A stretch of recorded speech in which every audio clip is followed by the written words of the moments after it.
Hi అండి. నేను మీ కోనసీమ అమ్మాయి. Welcome to one more mini vlog.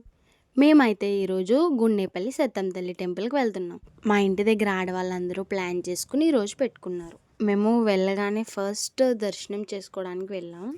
ఇక్కడ అమ్మవారి చుట్టూ పంట పొలాలు ఎంత బాగుంటాయండి. పచ్చని పంట పొలాల మధ్యలో వెలిసిన అమ్మవారి మహోత్సవాలు వస్తున్నాయని అమ్మవారి విగ్రహానికి పెయింటింగ్స్ వేస్తున్నారంటండి. అందుకనే బయట అమ్మవారికి ఇలా ఫ్లెక్స్ పెట్టేసి అందరూ దర్శించుకుంటున్నారు. ఇంకా మా బుడత గ్యాంగ్ అందరినీ సైలెంట్ చేయడానికి ఒక పక్కన కూర్చోబెట్టేశారు.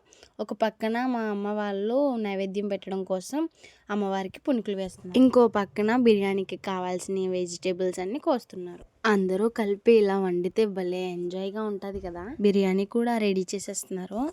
ఇంకా మా వాళ్ళు దీన్ని పొయ్యి మీదకి షిఫ్ట్ చేసి గ్యాస్ మీద చికెన్ పెట్టారు. ఇంకా అమ్మ వాళ్ళు వండుతున్నారు కదా అని కాసేపు బొమ్మలు, బ్యాంగిల్స్ అవి చూడడానికి ఇలా వచ్చాను.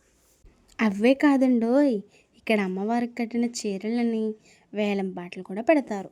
మనం చేయకపోయినా చేసినట్టు నటించాలి కదా. అందుకనే ఇక్కడికి వండిన వాళ్ళు వాళ్ళైనా నేను తిప్పుతున్నా. ఇంకా వంటలన్నీ అయిపోయాక అందరం కూర్చుని ప్రశాంతంగా తిన్నాం. ఇంకా మా అమ్మ మా పెద్దమ్మ పచ్చబొట్టు వేయించుకుంటానంటే తీసుకెళ్ళి నొప్పి ఉంటుందా అని నొప్పి లేకుండా బాగానే వేయించుకున్నారు. సో అదండి ఈరోజు గుడి ముచ్చట్లు. మళ్ళీ నెక్స్ట్ మినీ వ్లాగ్లో మళ్ళీ కలుద్దాం. Until then bye bye. Thanks for watching. అలాగే మీకు రీల్స్ కావాలా, వ్లాగ్స్ కావాలా అనేది కామెంట్ చేయండి.